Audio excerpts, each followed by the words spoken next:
Hey everyone! I am trying to fix my screen, so I'm just gonna chat with you for a little bit. I had it up and it just disappeared, so hopefully it'll come back very quickly. But I've done some really big things since I've last seen you guys. Like there's this thing that I did that's like so big that I changed my last name. I know. I went and did this really big thing and I married this guy that I fell in love with. So yay me, that's actually what I've been up to since I've last seen you guys. But other than that, nothing really. And now my second monitor is just going to play like it doesn't want to work on us. So what I'm going to do is you might not be able to see my face, but you definitely will be able to see my screen. So I'm going to try it one more time. I know Amy's been keeping up with you guys. I've been watching all of the lovely things she's been doing. It looks like it's going to work, guys. Here we go.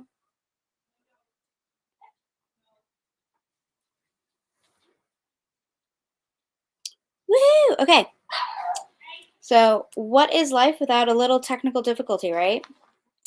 I guess it is what it is.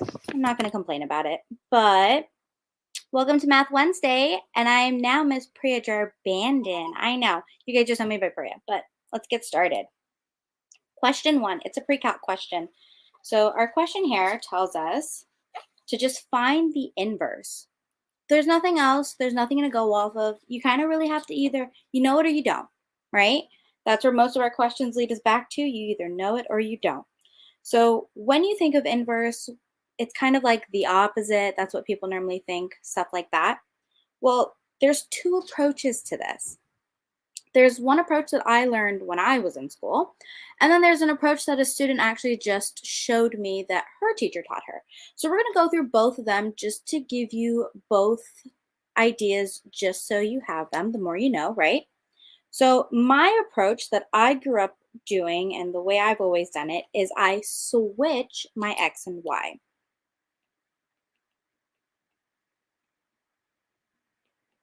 And then obviously you would solve for the Y variable if you do that. And then that's it. That's your answers. But the other way to do it, so let me just write out how we can do it and then we'll do both of them. So we can switch the letters and then solve for Y. Or we can solve for X and then switch the letters.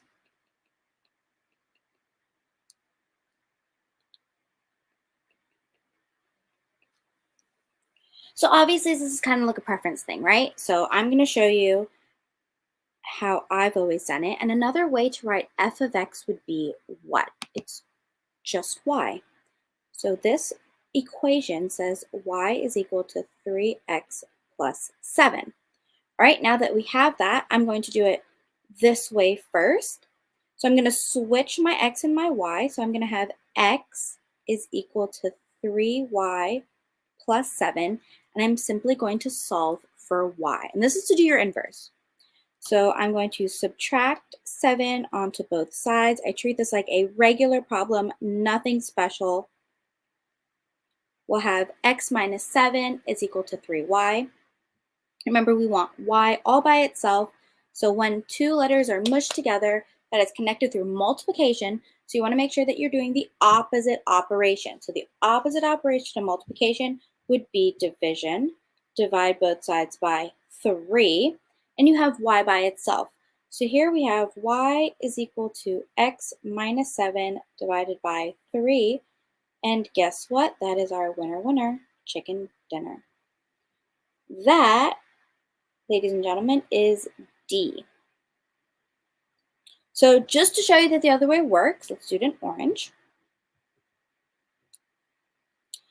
We're going to solve for x and then switch our letters. So right now we have y is equal to 3x plus 7. So we still need to get x, well now we need to get x by itself, so subtract 7 on both sides. Y minus 7 is equal to 3x. Remember, x by itself, so the last thing we need to do is divide both sides by 3. We have x is equal to y minus 7 divided by 3, but you're not finished. Oops, that's not how you spell that. Not finished.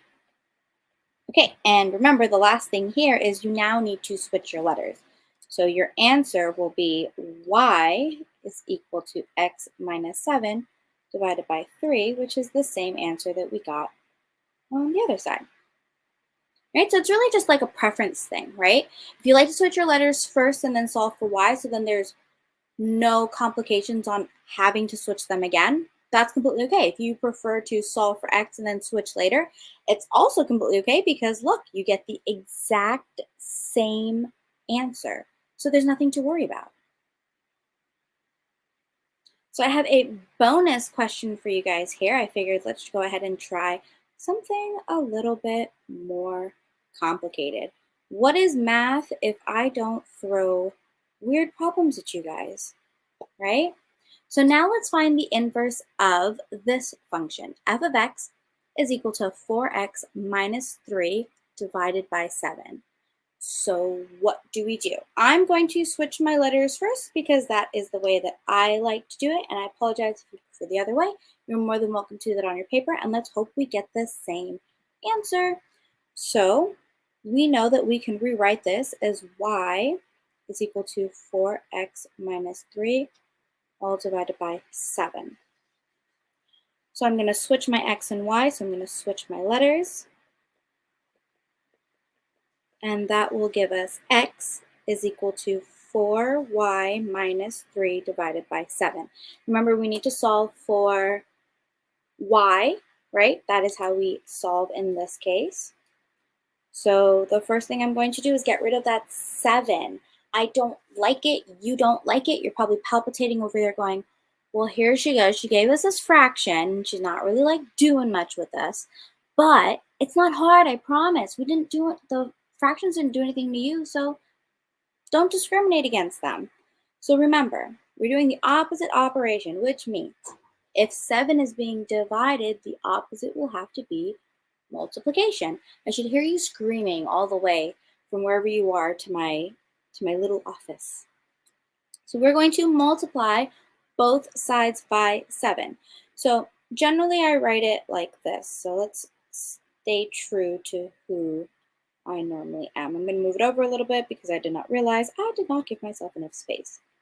So x is equal to 4y minus 3 divided by 7. Okay, so remember we didn't like the 7, so we're going to multiply the first side by 7 and multiply the second side by 7.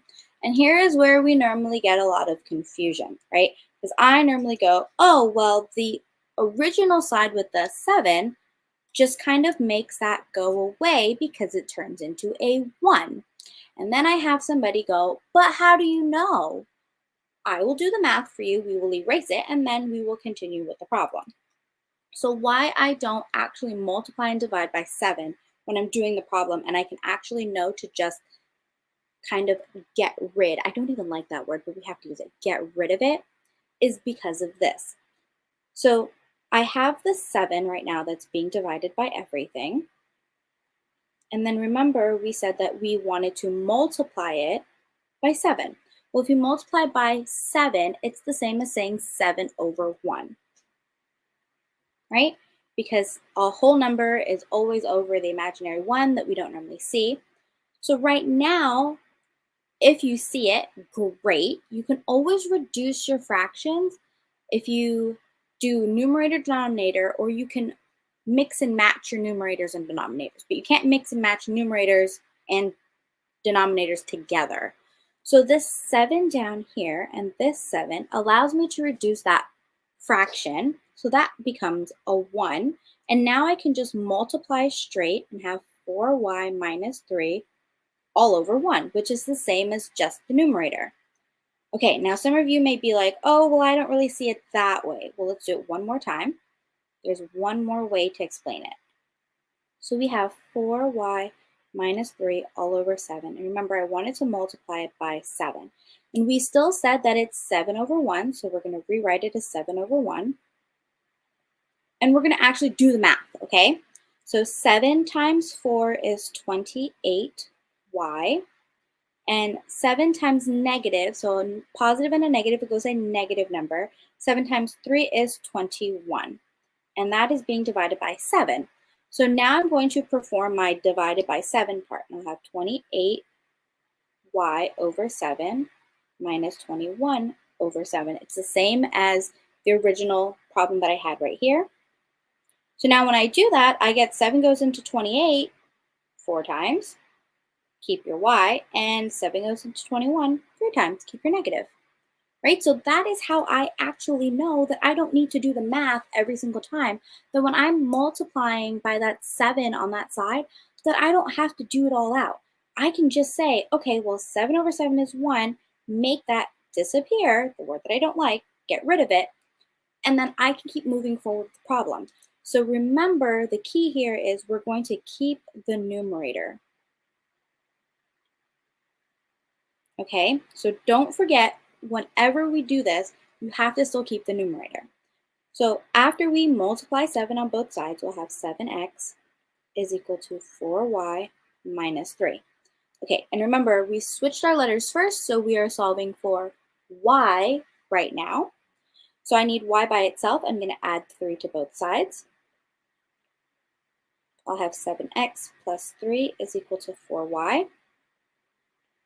Move that up here so I can finish it with enough space.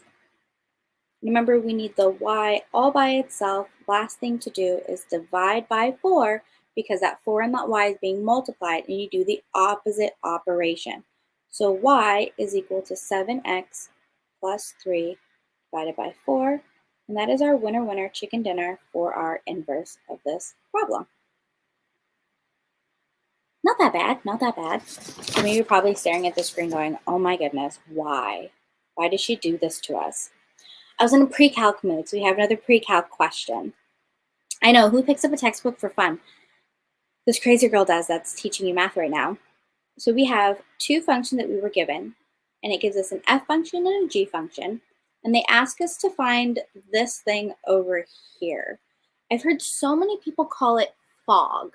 So we're going to call it fog, but I'm going to tell you what it means instead of just calling it fog, because when you're reading a problem, sometimes you get a little tripped up on what you need to say in order to finish reading that problem. And you can say fog if you're reading it as long as you understand what it means, right? So we're given f of x, and it equals x squared minus 3x plus 2. And we have g of x, which is equal to 4 minus 3x. And they want us to find the f of g. So another way to write this would be f of g of x. Sometimes they write it as fog, just the way that you see it. And sometimes they write it with an X on the outside. So it's really just a preference on who created that question, how it's written. Nothing has changed in the way that we read it and how we solve for it. So you might be going, okay, but how do I know how to solve this problem? You just told me to put g of x in an f function. So what if I made it a little simpler, give you a quick example, and then we come back to the problem. So we'll keep f of x the same. Okay, we have x squared minus 3x plus 2. And let's make g of x just a number. Let's say 4. Oh, let's pick a number that's not there. Let's pick 6. So now I have g of x is 6, right? If I told you that f of 3, to solve for that, what would you do? You should take a 3 and plug it into all the x places and solve that way. So that would be 3 squared minus 3 times 3 plus 2. And this 3 is here and here, okay? So then you'll get 3 squared is 9 minus 9 plus 2, and your f of 3 is equal to 2. Okay, well, now what if I told you to take f of g of x and plug it in? So now, remember, we had that 3 earlier, but now we have a g of x. So now whatever g of x is, we're going to take it and plug it into the x values. So if it was 6, we would have 6 squared minus 3 times 6 plus 2 and solve, all right? But instead, we have this lovely 4 minus 3x function. So now remember, I told you that was just a quick example. We're going to take our 4 minus 3x and we're going to plug it in to the f function and solve for our answer. So we're going to start with our f of x. I always love to write it out just so I don't mess it up. Remember, we're generally staring at a screen, so it's hard to just see it on your paper, right? So put it on the paper, get it off of that screen, make it a little easier for you to compute. All right, so remember, we're going to take the g of x and plug it into all of our x's. So f of g, or f of g of x, or fog, however you would like to say it. We're going to start with 4 minus 3x squared minus 3 times 4 minus 3x, and we're going to add 2. All right, so now we actually have to solve it. I know, like, how dare I give you a problem that's like long, right? So let's do some math. Well, right here, this lovely squared does not tell us that we can just square all the terms. Remember, that is not how we do math, right? We do not just give it to all the variables inside. That is not how that squared works. Instead, what do we need to do? We need to actually multiply what we have to itself. So remember earlier when I had 3 squared and I got 9, that was because I did 3 times 3, which is 9. So I took that term that I had at the bottom and I multiplied it however many times that exponent was. So I'm doing the same thing here. I'm taking my term, which is at the bottom, which is 4 minus 3x, and I'm multiplying it by itself twice. So now I'm going to do the lovely FOIL method, first, outer, inner, last. Or the way that I always look at it is I take the first term and I give it to both of the second parentheses. And then I take the second term and I give it to both in the second parentheses. It's kind of like a distribution. So 4 times 4 is 16, and 4 times negative 3x is negative 12x.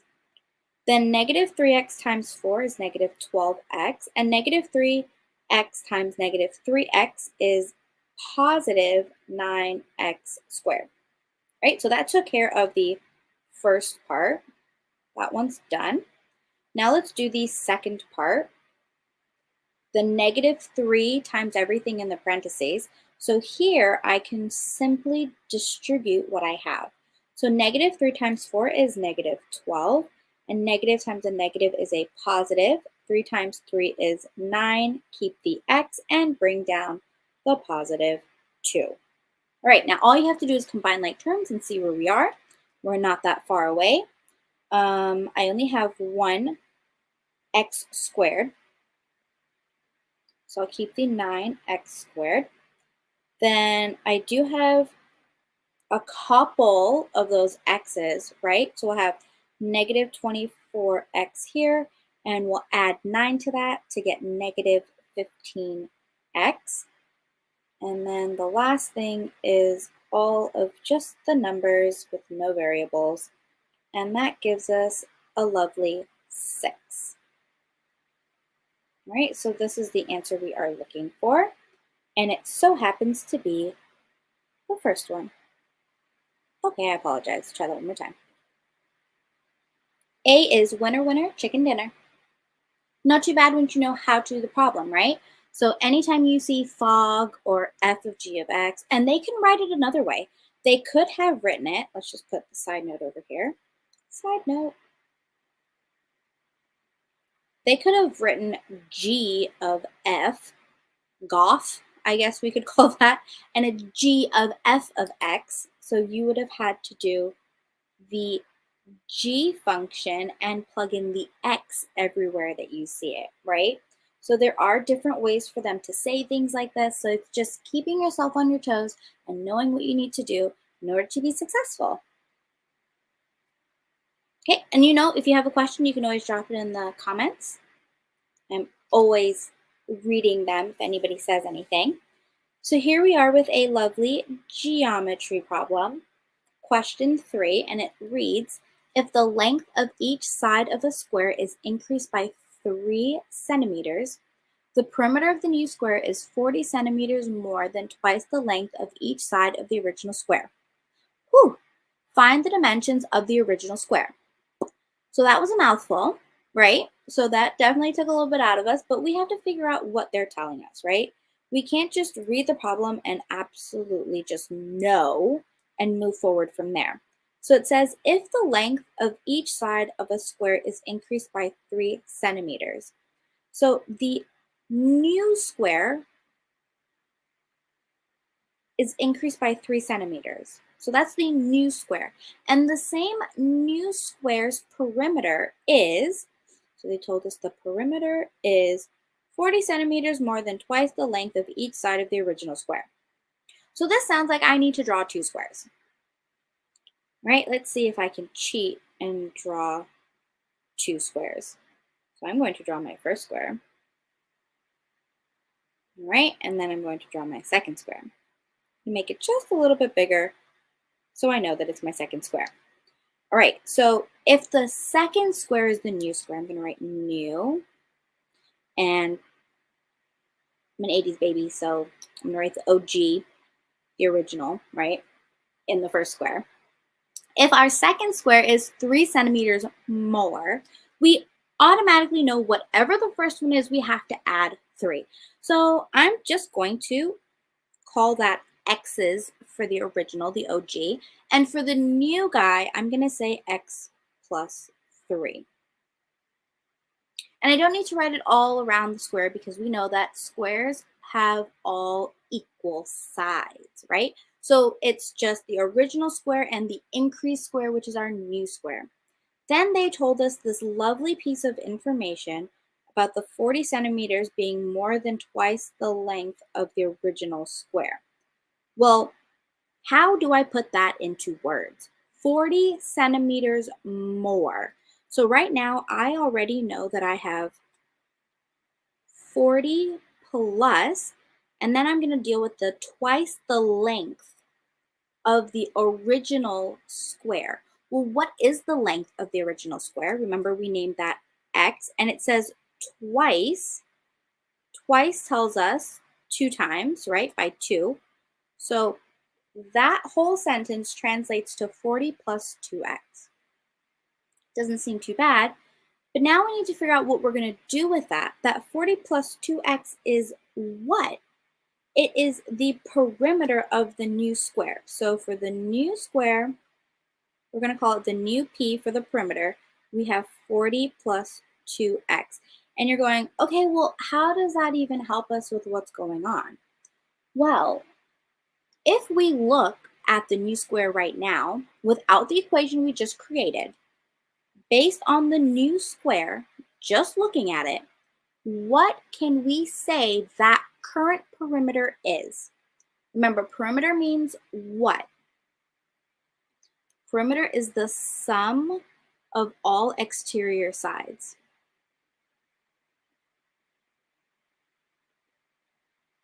That might be extra, so let me write outer, maybe shorter. Outer sides. Okay, so remember, the perimeter is the sum of all the outside sides, right? So somebody gave me the answer that I'm looking for in the chat. Thank you so much. I'm going to put the first part and then I'm going to put what you just put in there, right? So we know that the sum of all sides says that I'm going to take x plus 3 and add it 4 times, right?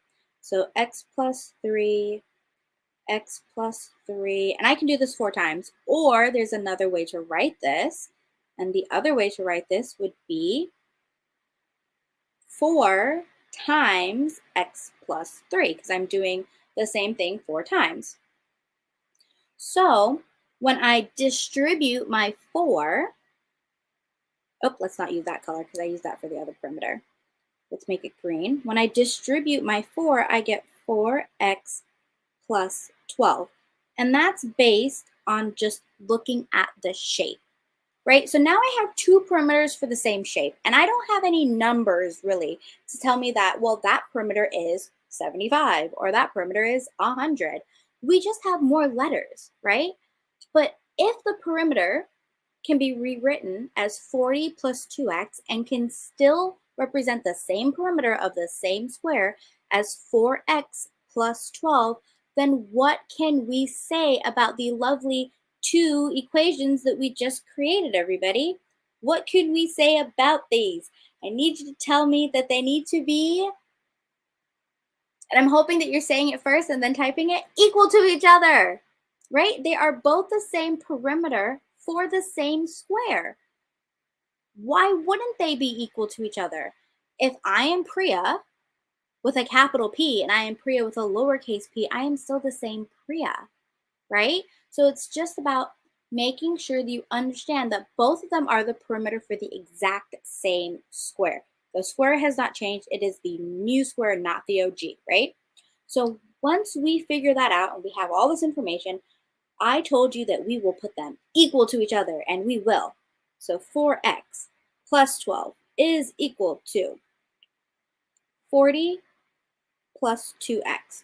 Okay, so we need to find x, right? Because that is what we have based on this equation that we just created.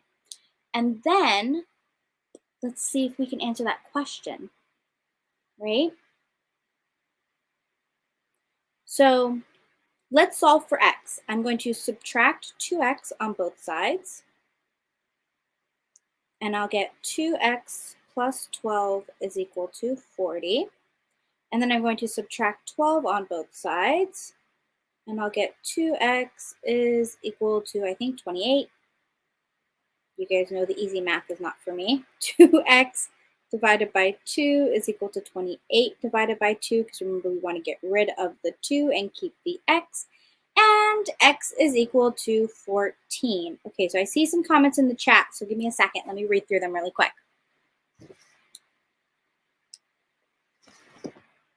So from the original problem, I'll read it again and go through this to how we got to where we are right now.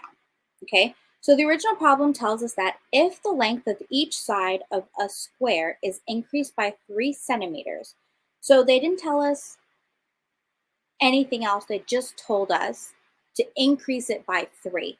Then they told us the perimeter of that new square, and they told us that it's 40 centimeters more than twice the length of each side of the original square. And they're asking us to find the dimensions of the original square. We're not worried about that right now. We're just reading through. So based on where my orange line is, that says 40 centimeters more than twice the length of each side of the original square, we get the lovely orange equation that I have up here just from the problem. And we know that that is the perimeter of the new square. Well, remember, we drew out these 2 squares and we did what the original line up here told us to do.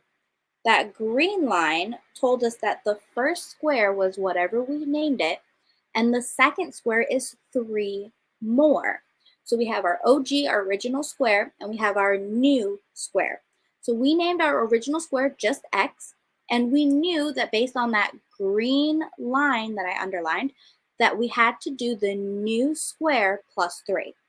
So I didn't really do any math yet. I just read the problem and put what I have down.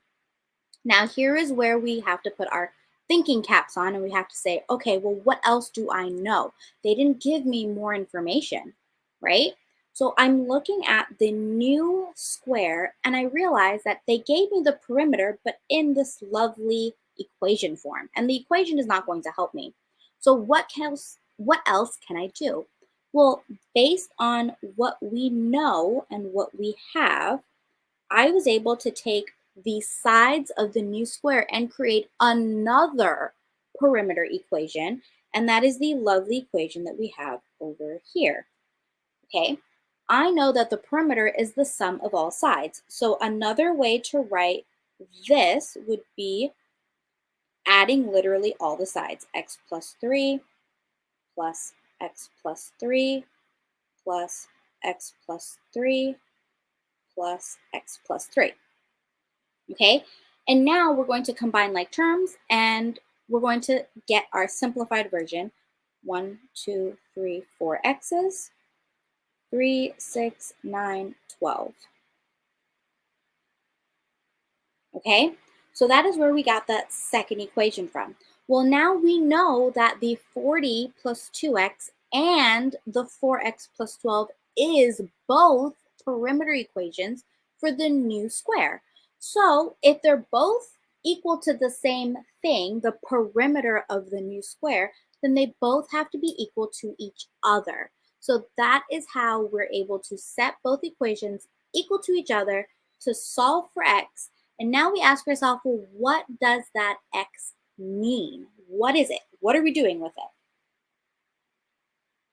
Okay, so we know that x is equal to 14. And remember, we originally named the OG square x, right? All the sides were x. And what did the question ask us? The question asked us to find the dimensions of the original square. So we just had to find what the side length of the square would be for the original square. Well, if x is equal to 14 and we named the original square x, why wouldn't it be the same? It has to be the same. So here we have that x is equal to 14.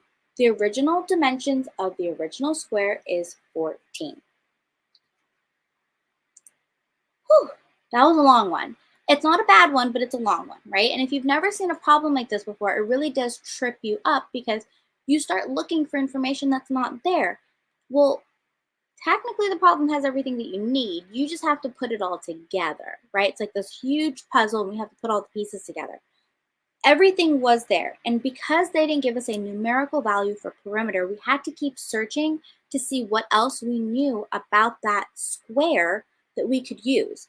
In this case, the original square did almost nothing for us other than at the end, how to help us solve and how to set up that x plus 3, right? So that was still a piece of information we needed and we couldn't get rid of, right? So any more questions, put it in the chat. I'm going to start on the next problem, and if there's any like big concerns, I'll definitely come back to this one. Problem number 4. Here's an algebra problem. So let's read it aloud. It says, Sarah and Eddie are traveling to a pumpkin patch. This is in the spirit of the lovely fall season that we have going on right now. I'm not a pumpkin spice latte kind of girl, but I am a pumpkin patch kind of girl. So they're going to this lovely pumpkin patch, and the trip takes 2 hours for Sarah. So that's good to know. That's information that we definitely need.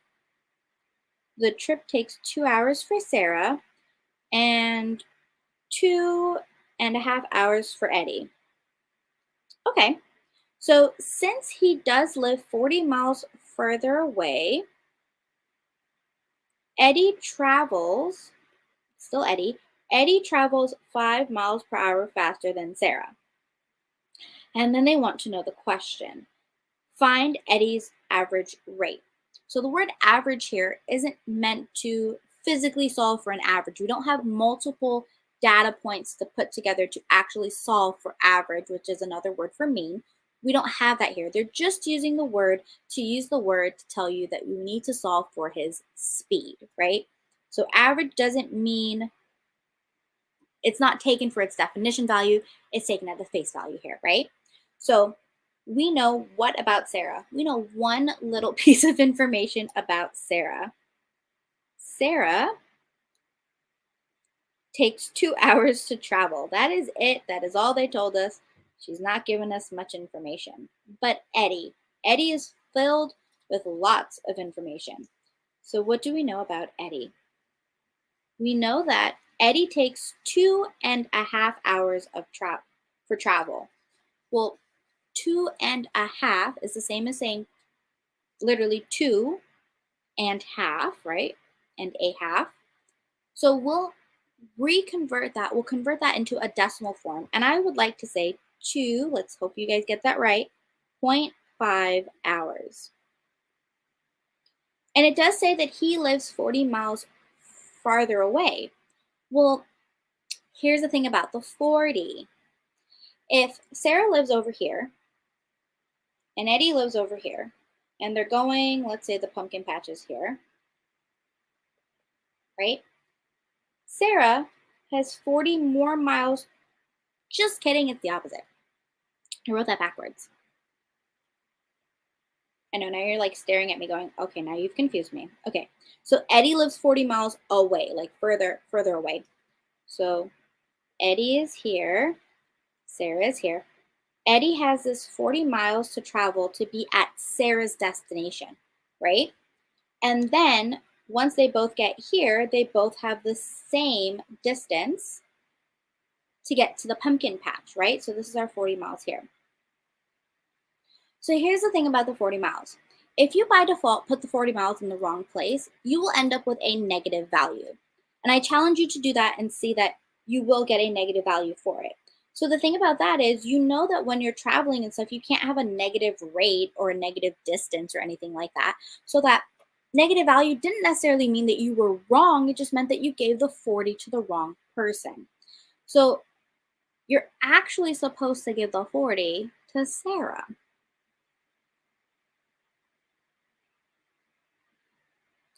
And if you give the 40 to Eddie, you'll get a negative number. And you'll go, okay, well, I did that wrong. You didn't do it wrong. And if you switch it, you'll get the exact same number, just a positive value. I know, it's weird how math works, right? So if we give the 40 to Sarah, which we're supposed to do, we then have everybody starting at the same point, right? So everyone's starting with the same amount of mileage. And now we're traveling in the distances that we're supposed to be. Well, I'm using all of these lovely terms and words. All these words should be making your spidey senses go off, and you should be thinking of an equation that we're going to use to get through this problem. And I'm going to write the letters down, and I'm hoping, fingers crossed, that everybody said this out loud. Distance equals rate times time. D equals RT. All right, so how does that even help in the situation? You guys are staring at this going, but I know nothing about this. Well, remember, we have one piece of information that we didn't get to yet. 5 miles per hour faster. That is important to make sure that we put under Eddie's rate for things that we know. So right now we know that Sarah is just going to travel X rate, because they didn't say how fast she travels, but we know something about Eddie. However fast Sarah is going, he's going 5 more. And that's his rate, all right? So now we're going to take this lovely equation that we have and we're going to plug in what we know based on the information that we have. So the distance, which we don't know the whole distance, and we're going to subtract 40 here to give us 2, which is our hours, and our rate, oh, I did it backwards. Our rate is X times our 2, which is our hours. So distance equals rate times time. Well, if we add our 40 to both sides, we end up with D is equal to 2x plus 40, and you can write 40 plus 2x, doesn't matter. Oh, I think that was from the last problem too. I seem to like 40 plus 2x today. All right, now if we go to Eddie, we're going to use distance equals rate times time. We don't know anything about distance. We know that his rate is x plus 5, and we know that his time is 2.5 hours. They told us his travel time. So now I'm going to take my 2.5 and I'm going to distribute it into my rate, so my x and my 5, and I'm going to get that distance, or D, is equal to 2.5x plus 12.5. All right, now here's the thing. Now that they're both equal to just D's, just like the previous problem, remember we talked about perimeter and perimeter are the same, so distance and distance are the same. That's why we had to give Sarah the 40 instead of Eddie the 40. Now we can do what with these lovely 2 equations? And I'm hoping you're like screaming at your screen going, you set them equal to each other. Yes, you do. So now I'm going to have 2x plus 40 equal to 2.5x plus 12.5. And we have to do this because we have a d and an x, and we can't solve for two variables at the exact same time, right? So now we have to solve for x, and x in this case is what? Keep in mind what your x value means right now. Our x value is our rate, right? So I'm going to, let's see, I'm going to subtract my 2x on both sides, and I'm going to have 40 equal to 0.5x plus 12.5. Subtract my 12.5 on both sides. And I'm going to have, my calculator said that was 27.5.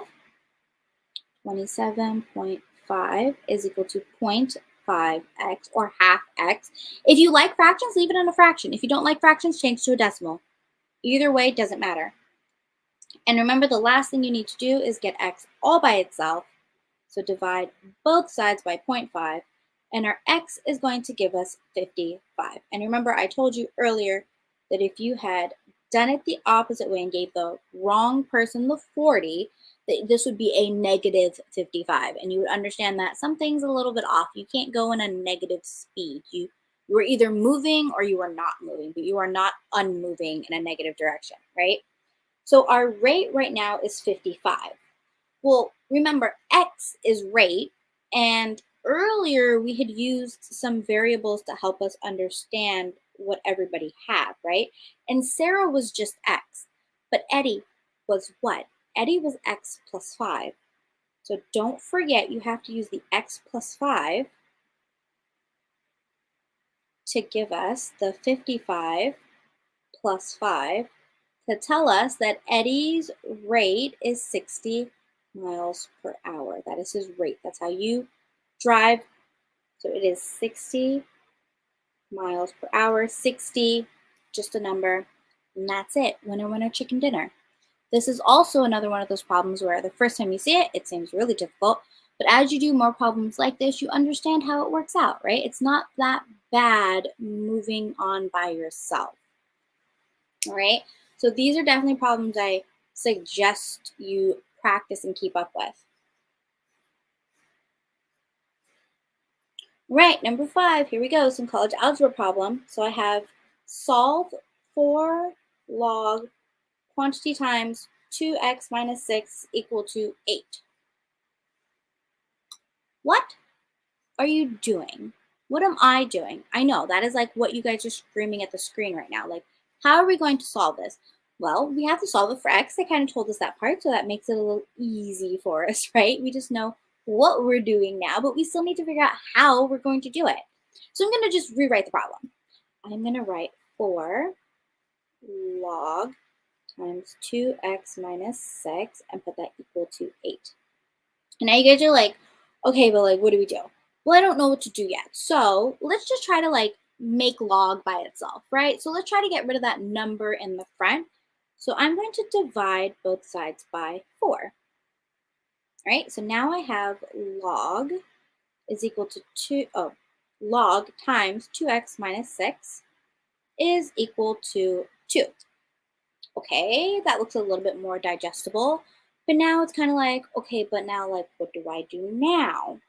Well, by definition, if you don't know your log definitions, I suggest you look them up. They're very helpful, right? So we know that log of a times x, so log base a times x is equal to b, can be rewritten as what? A to the b power is equal to x, right? So if we don't have an actual log base number, it's always base what? You should be screaming and I should be hearing you, and you guys should be saying 10. It's 10. It is 10, right? So now if we follow this, we're going to have 10 to the second power is equal to everything in the parentheses, 2x minus 6. And that's just by definition.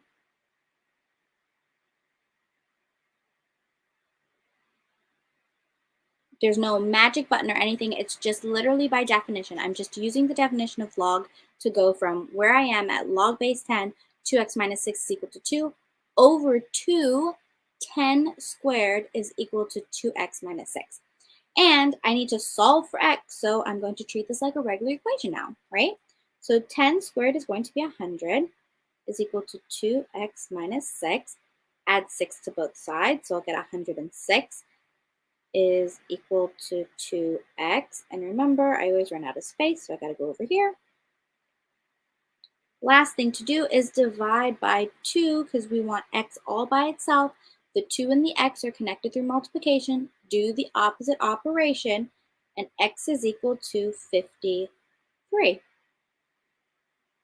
And that is D. Winner, winner, chicken dinner. I don't know what that is. I apologize.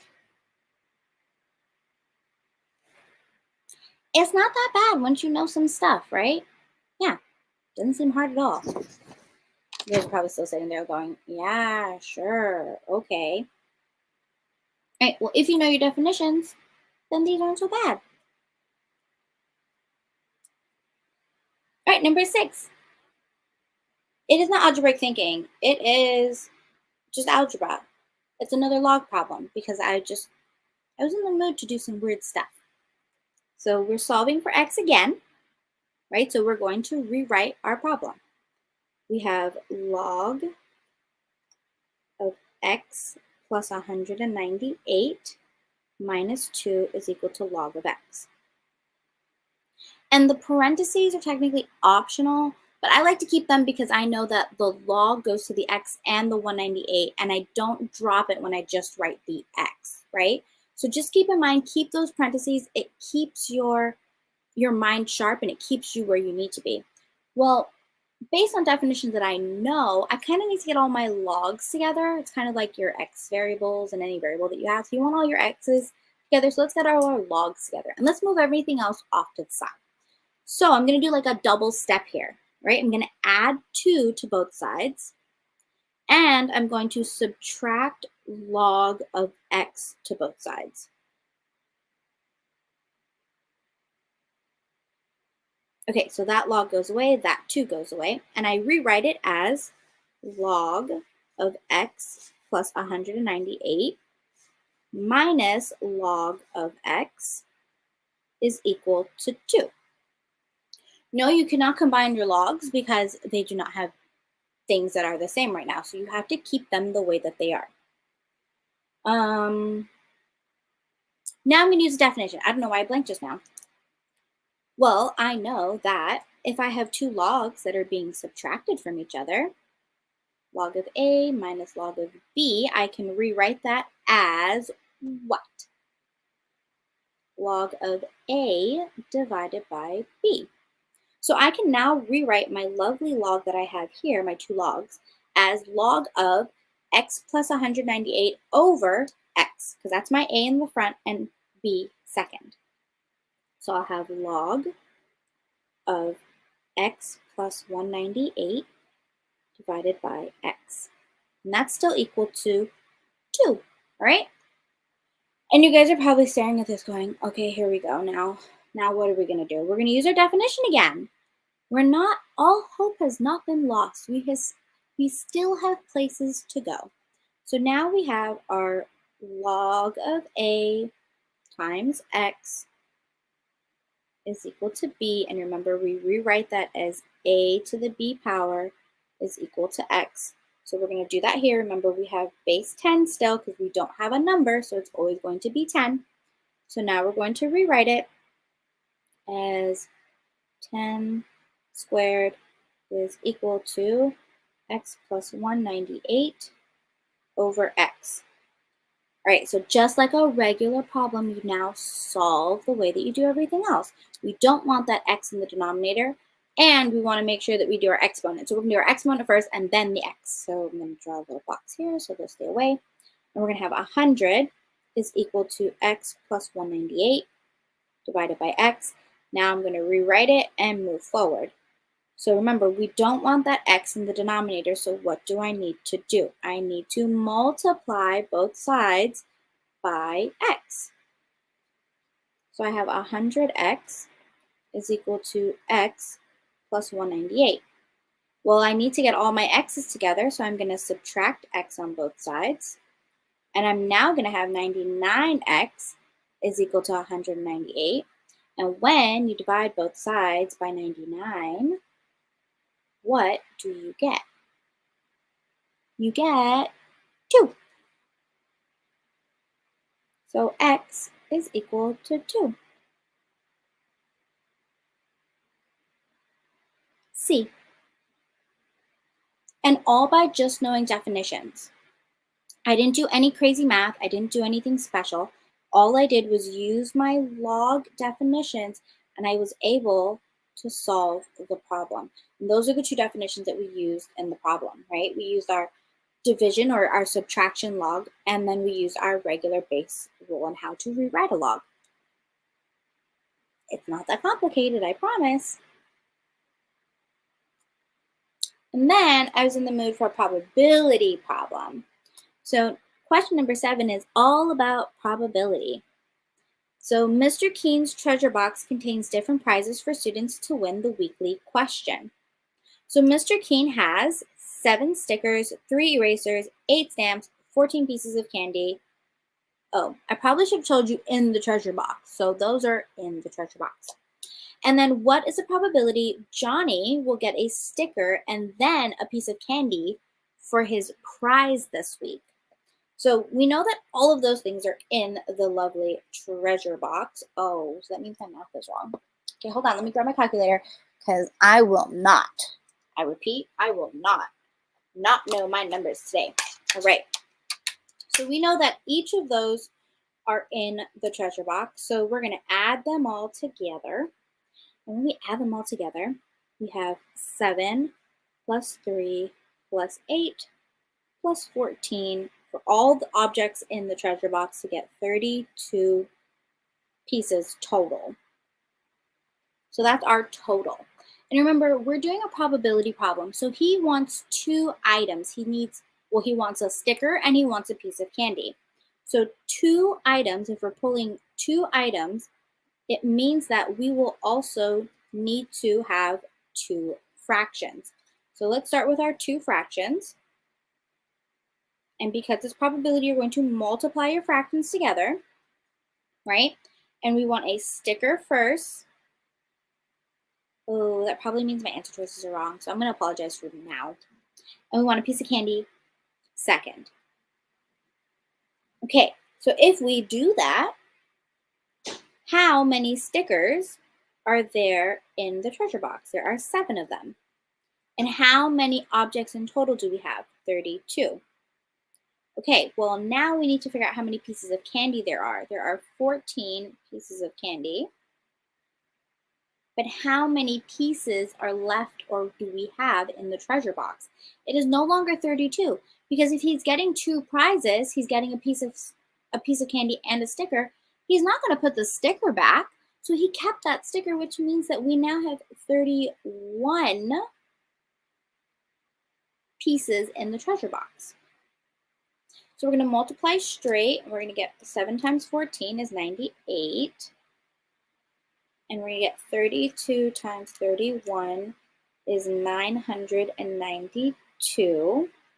And we can reduce that. So I'm just going to reduce by 2 in the numerator and the denominator and see where that takes us. So 98 divided by 2 will give us 49. And 992 divided by 2 will give us 496, which I don't think can go anymore because 49 is only divisible by 7. So our answer is going to be E, 49 divided by 496. Winner, winner, chicken dinner. I know, I kind of like make up the rules sometimes when we do problems, but remember when you're doing problems like this, there are key things here. The first fraction is always what you start with.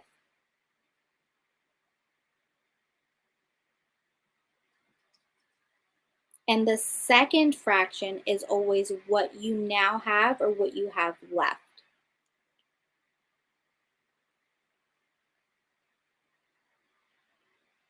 And this is important to remember because when you're doing these problems, you don't want to pull out the sticker and then put the fraction down, right? You want the probability of being able to pull the sticker. There are 7 stickers out of 32 objects in the treasure box. And then you want to know what the probability is to pull a piece of candy. There are 14 pieces of candy out of 31 pieces now left, right? So these are little things that you always have to keep in mind to make sure that you know where you're moving throughout the problem, right? I have one more problem for us, and then we are finished for the evening. So this is a trigonometry problem. I just felt like I haven't done trig in a while, so why not? And it's asking us for which of the following is equivalent to this problem. So let me start by saying be very careful and please make sure you know your trig identities in order to be successful with the problem, right? So 1 plus cosine of x. I'm sorry, I'm going to start choking because I don't have any water. Whew. But we're going to get through this together. It's over sine of x. All right, now what do we do? Well, all of my answer choices are different from what I started with, right? So the only thing I know to do is to separate my fraction right now into the 2 pieces. So I'm going to separate it into 1 over sine of x, and I'm going to add that to cosine of x all over sine of x. Woo. Well, now I need to know my trig identities in order to be successful. There is no way that I'm going to look at this and be able to get 1. And if you know your trig identities, you know that cosine over sine is not tangent, it is cotangent. So by default right now, we're looking for any answer with cotangent. So it cannot be B, so we're left with C and D. Well, 1 over sine is not going to give me 1. 1 over sine is going to give me cosecant. And all I did was use actual trig identities where they tell you that cosecant is equal to 1 over sine. And they tell you that sine over cosine is what? I should hear you and you should be yelling, tangent, it's tangent. So then the opposite, cosine over sine, the reciprocal, is cotangent.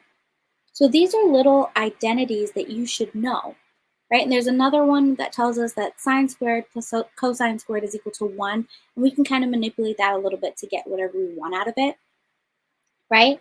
But at the end of the day, it's all about knowing your trig identities. And I'm going to box my answer before I forget. It is C. Boom, there we go. And you know how to reach me if you need anything, right? And at the end of the day, I have a 9 problem, but we don't have time for it. At the end of the day, I always like to say a big fat thank you for being here, right? And we do offer online tutoring and we have other courses, right? So it's always important to check out what we have off our website. And from me to you, enjoy your time, all right? And until next week, and you never know, it might be me, it might be Amy, but have a great one, everyone.